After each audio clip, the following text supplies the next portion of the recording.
आज की रोटी की हर सदस्य व्यक्तियों के लिए यीशु ख्रिस्तांचे मधुर नामाचे सप्रेम नमस्कार। आज की दिनांक 18 जून 2025 बुधवार। राग करा पण पाप करू नका। स्तोत्र अध्याय 4 वचन 4। राग ही एक भावना आहे जी देवाने आपल्याला दिली आहे योग्य करण्यासाठी। योग्य वेळी आणि योग्य मार्गाने व्यक्त केलेल्या राग चुकीचा नाही, पण नियंत्रणात न ठेवलेला राग धोकादायक ठरतो। जर राग मनात दीर्घकाळ धरून ठेवला गेला तर तो कटुता, वैरभाव आणि सूड घेण्याच्या इच्छेमध्ये परिवर्तित होऊ शकतो। म्हणून राग आला तरी पाप करू नका।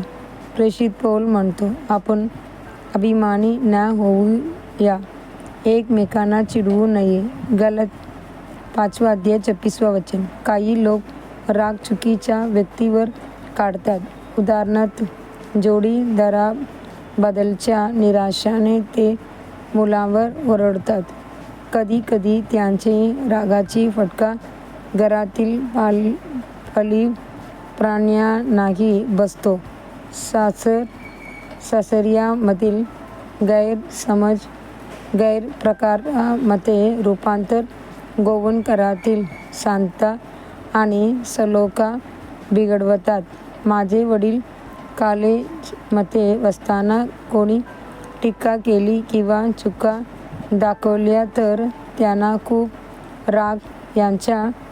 हा राग इतका तीव्र असायचा की ते अनेकदा इतरांवर हात उचलायचे।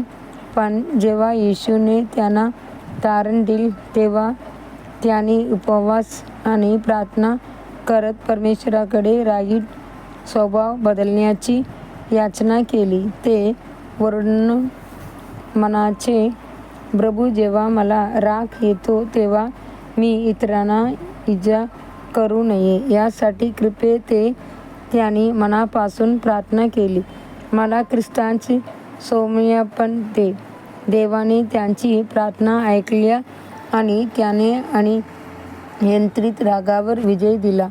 जर तुम्ही एखाद्या क्षणी रागाच्या भरात कठोर शब्द बोलले असतील तर त्वरित नम्र व्हा आणि त्या व्यक्तीसोबत शांतता प्रस्थापित करा। क्षमा मागायला उशीर करू नका। असं केल्याने तुम्हाला आशीर्वाद आणि कृपा प्राप्त होईल। क्षमा मागू लागली की नातेसंबंध आणि मैत्री टिकून राहतात। याकोब लिहितो, प्रत्येक माणसाने ऐकायला तत्पर, बोलायला सावध आणि राग करण्यात तिटमट असावं, कारण मनुष्याची राग देवाची धार्मिकतेची फलश्रुती होत नाही। याकूब 1 अध्याय 19 वचन 20 वचन। पौल देखील एक संगणपणाचे मर्यादित वचन देतो, राग करा पण पाप करू नका आणि तुमची रागावर सूर्यास्त होऊ देऊ नका। एफेसी अध्याय 4 26 वचन।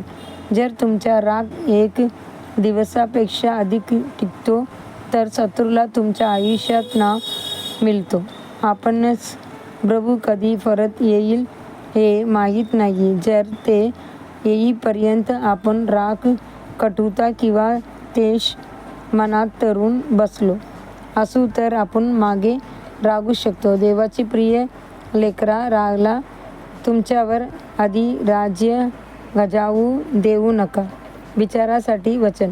मी तुम्हाला सांगतो, जो कोणी कोणत्याही कारणाविना आपल्या भावावर रागावतो तो न्यायाची संकटात सापडेल। मॅथ्यू अध्याय 5 22 वचन।